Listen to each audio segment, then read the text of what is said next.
Дорогие друзья, поздравляю вас с Рождеством Христовым. С днем, когда в мир пришел свет, когда Бог стал близким человеку, когда надежда пришла в наш мир. Рождество – это не просто дата в календаре.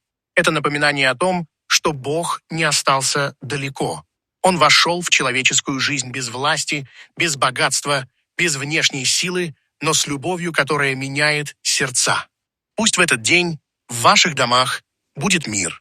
В сердцах покой, в мыслях свет, а в жизни надежда. Желаю, чтобы в ваших семьях было больше мира, меньше резких слов, больше понимания и любви, которая умеет прощать. Пусть Рождество напомнит каждому из нас.